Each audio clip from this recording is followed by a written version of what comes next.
otros países, dijo, metan sus narices en su país. Conmocionados se encuentran los familiares y amigos de Cluy de Roa, de 14 años, el adolescente que murió producto del disparo que recibió en la cabeza de un oficial de la Policía Nacional Bolivariana el pasado martes en Táchira. Pese a que las autoridades tienen detenido a Javier Mora, de 23 años, autor del crimen, padres de la víctima denunciaron que existen ciertas irregularidades.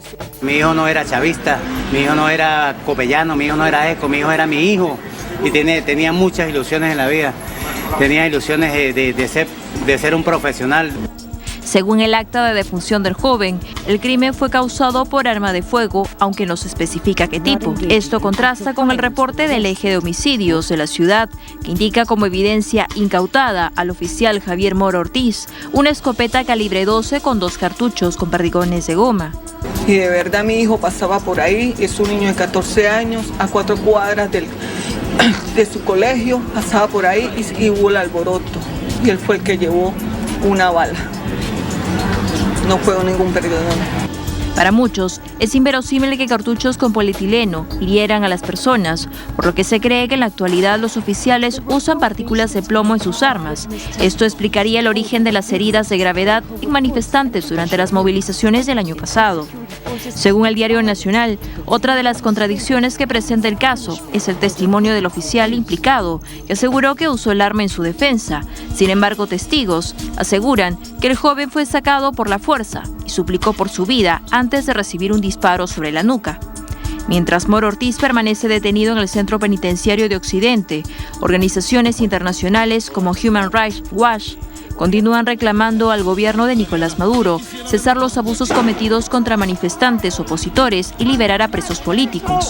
Ni UNASUR ni sus estados miembros, excepto Colombia y Chile, han expresado su preocupación por estas cuestiones, manifestó el director ejecutivo de las Américas de Human Rights, José Miguel Vivanco, en un comunicado desde Nueva York.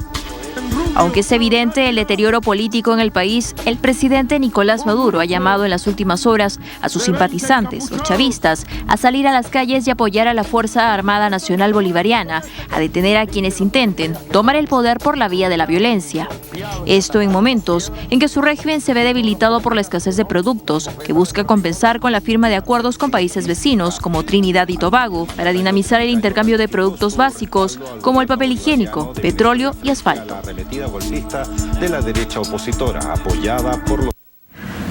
Bueno, y sorprendente esta situación de Venezuela, que tenga que intercambiar petróleo por papel higiénico con Trinidad y Tobago. Ahora uno se pregunta si esta crisis política y esta detención del alcalde y estas críticas por su accionar represivo no están de alguna manera haciendo una especie de estrategia de Maduro para distraer de lo que está los principales problemas diarios de la población, el desabastecimiento, la escasez. Bueno, uno de los dirigentes de la oposición, no de los que se están movilizando y uno de los que no ha firmado este pronunciamiento que pide la salida de Maduro, que es Capriles, cree que el gobierno estaría buscando una confrontación que le permita justificar, por problemas de inestabilidad política, postergar las elecciones parlamentarias en la segunda mitad del año.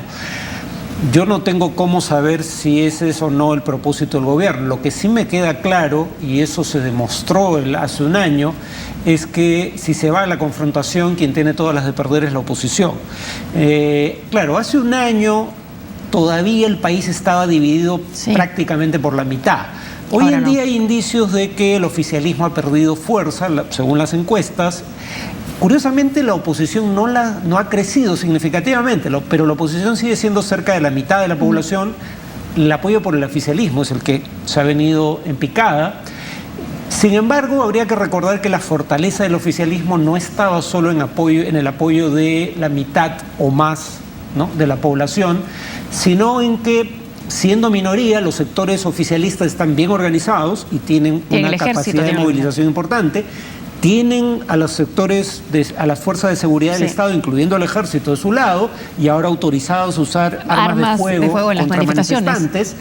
Claro, se alega que contra manifestaciones violentas, pero en este caso este joven estaba en una manifestación que no era violenta y fue asesinado con armas de fuego. Y en tercer lugar tiene los colectivos de su lado, tiene la capacidad de movilizar grupos prácticamente paramilitares que no responden a ningún sector del Estado directamente, ¿no? No es como un soldado en que uno puede establecer la cadena de mando y saber de dónde vino la orden. Entonces, yo sigo creyendo que la oposición no es a quien le conviene ir a la confrontación.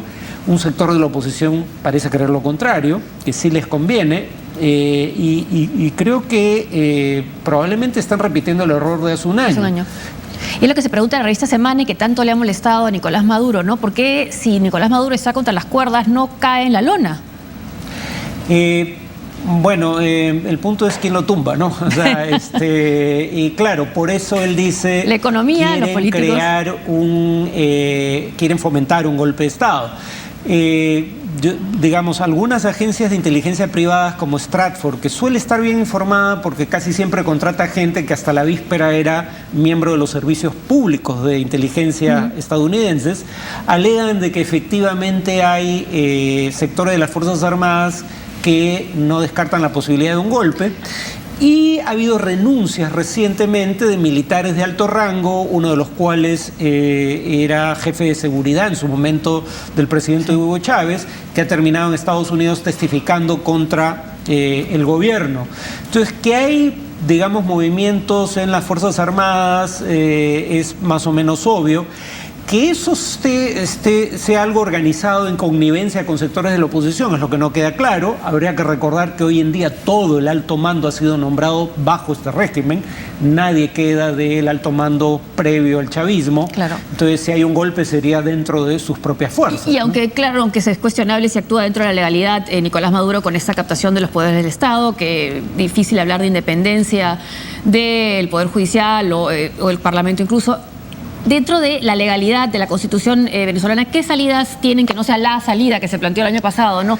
Esperar las elecciones parlamentarias, convocar un referéndum o, bueno, una renuncia sería de Maduro, pero bastante difícil porque creo que tendría que convocar elecciones, es algo que no le convendría en ese momento, ¿no? Pero digamos, hay una salida constitucional que creó el propio chavismo, curiosamente, ¿no? Y a la que ya apeló en una ocasión sin éxito la oposición y que probablemente sea la que quiere Capriles. Capriles también quiere que Maduro se vaya antes de que venza el plazo, su periodo de gobierno. Sin embargo, quiere primero ganarle las elecciones al Congreso, en la segunda mitad del año, y hacia mediados del año 2016, cuando ya la Constitución lo permita, convocar un referendo revocatorio.